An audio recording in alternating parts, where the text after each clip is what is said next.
I mean, shit. Someone last night, we were playing Philly. Someone got picked up and slammed on their head, and they were just walking in circles from a CTE concussion for sure. And next to them, while they were getting picked up by the ambulance, some girl got her teeth knocked out, so she's throwing up blood. And then her friend got so grossed out that she's throwing up puke next to the blood. And there's somebody outside on the sidewalk with a mop and a bucket mopping up the puke up, and mopping up the puke and blood while some guy's talking about how he doesn't know where he is and shit. So there was also a girl shaking ass on Dave while we played.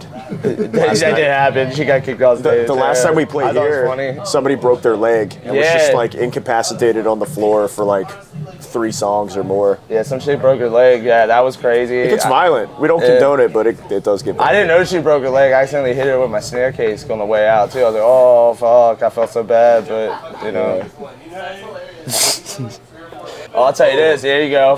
So we were in Edmonton, Canada, outside, and this is when Full of Hell, Revocation, and Artificial Brain was on tour, and Cattle. Yeah, and we were outside in a trailer. Some dude runs up and he's like holding his stomach and he's like, "Hey, I just need to use somebody's phone real quick. I gotta make a phone call." And everybody's like, "No, you can't use our phones." And he's like, "Oh, whatever." And then like we could see he's holding his guts in his hands. His intestines are just in his hands. Somebody gutted him with a razor blade, and he was running around, and he had to been hyped up on like some sort of some meth or crack or some shit like that, because he was still running with his guts in his hands. And then the cops are coming down the street after him, just trying to help him, and he's running away from the cops with his guts in his hand. And finally they called him. We saw a picture of him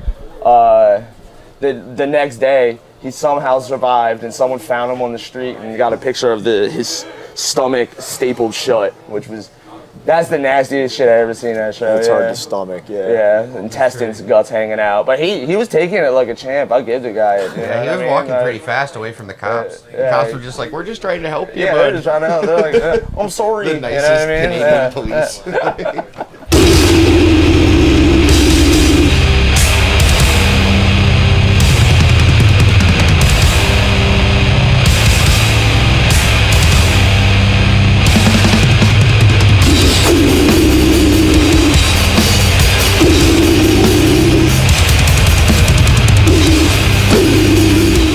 Started the bands, these two would have been 14. Yeah, we were 14. I would have been, I guess. Y'all were 17. We were 17, yeah, we were 17 at that time.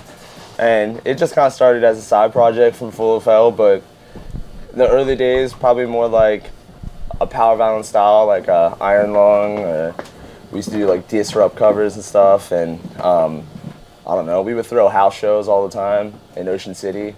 We never really got out and toured that much. We did like a Noise on tour early on, like DIY, and that was like a week and a half on the East Coast, which was sick. But other than that, we had like a 6-year hiatus where we didn't release any music or anything, and we had kind of had an LP sitting there for a while. Finally, we recorded it, and that would have been 3 years ago. So it's been a band for a minute. I wish we would have done more touring, but now it's like full time, you know. So I feel like my life's pretty crazy. So some of the years were dependent on me if the band would continue or not, you know, since we did have a 6-year hiatus. But I tell people we've been a band for 12 years and active for like 4. Yeah, you know? so like that middle phase where like, you know, it was really casual. We'd play some one-offs, and it's like I just kind of figured that was the fate of the band. Like we just do it when it's convenient. But with that first LP, like the dynamic changed. We've been really busy since then, and kind of plan to keep it that way. It's the most extreme gangster sound I've ever heard. You gotta hear this fucking thing. We're proud of it. We feel like it's a big step forward. Yeah. Big crackhead energy. Pulled from more of our like influences and made it work. Yeah, in like a cohesive way. It's more adventurous, I think. Yeah, there's some out there shit on it, but I love it. It fits, you know. So it's just it's like the last LP, but taken like 3 steps further, you know. So I'm excited for it.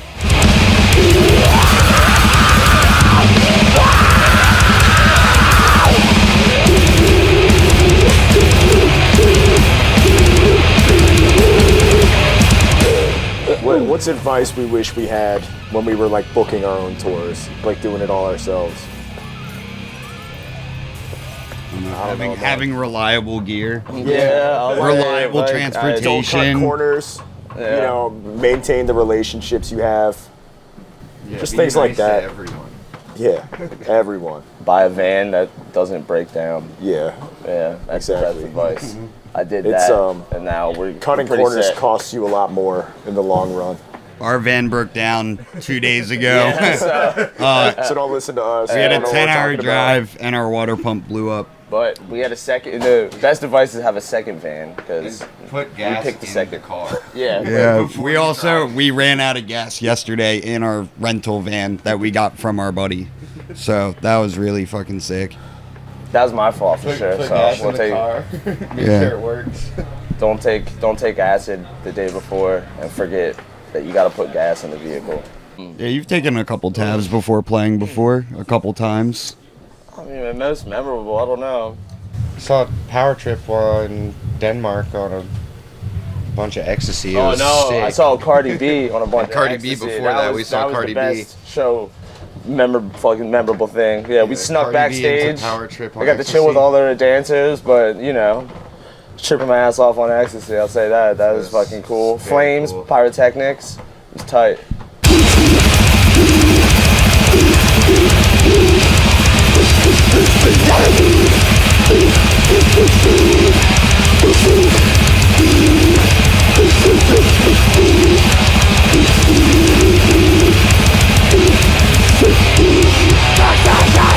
I mean, it's like the community. Everyone's like, Yeah, everybody's got a common ground. yeah, and everyone's like got each other's backs, which is like huge. The beauty of subculture. That's the best shit I've ever. definitely gotten some of my best friends from touring and playing music. So You think about like somebody you've maybe met once, like at a show. If they called me tomorrow and be like, hey, we need a place to stay, like I'd open my door to somebody that's basically a stranger. You know what I mean? Like there's this level of trust that comes with it. I don't know. It's just cool. Like it's like you said, just kind of like default companionship because we all just like the same thing. hell yeah, we'll come live at your house. You can. I got room. I got a spare bed. when you're down, man. Squat, it's alright. You know I got you. We just did that 9-week tour with Primitive Man, Elizabeth Colorwheel, Mortiferum.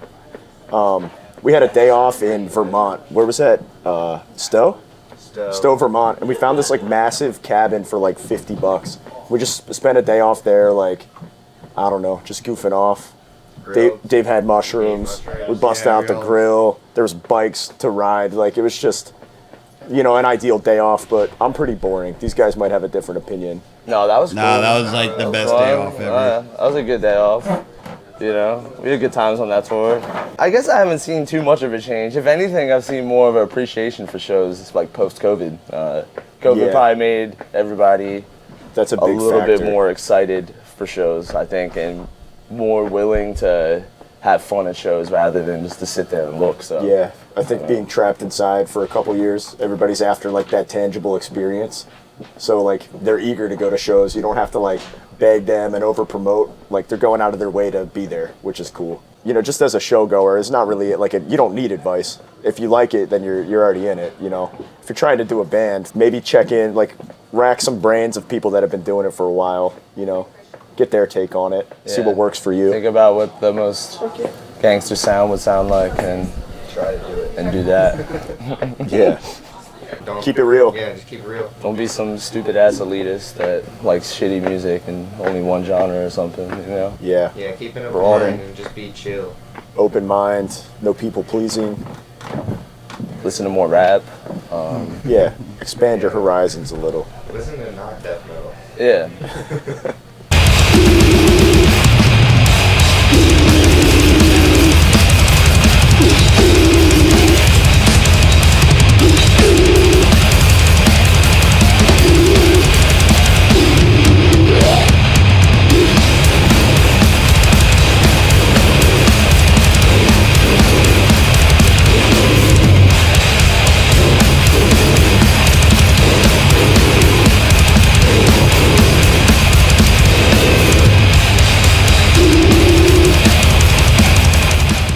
Drugs?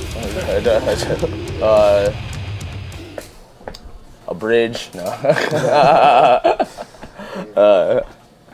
Yeah. Drugs, riffs, blast beats, Yeah, dive beat, bombs. dive bomb, Yeah, lots of Adderall. slams, and lyrics written by a schizophrenic. Squeals, some squeals. Gangster SpongeBob sounding parts. Get wild, get crazy. Some real nasty shit. Yeah, just no barriers. If you Yeah, have an no idea and barriers. you're like, that's too crazy, it would make it crazier. You wanna add a Slayer scream in there? Do it.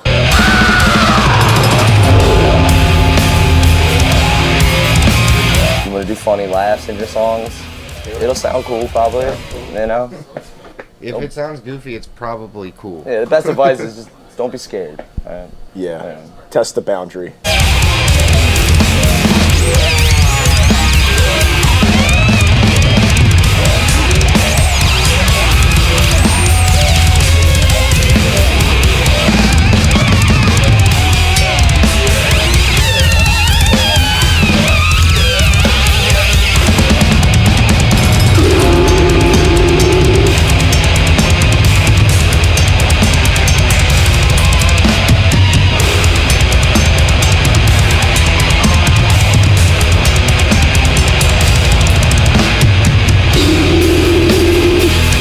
I think we're chilling. If you're scared, go to church. There you go. If you're scared, go to Scared, go church. to church. That's the last thing. Also, one more thing. Like, if you didn't know me, do you think I've been chilling here for a while? I would say yes. Yeah, for sure. At least several hours. Sick. Thanks, man.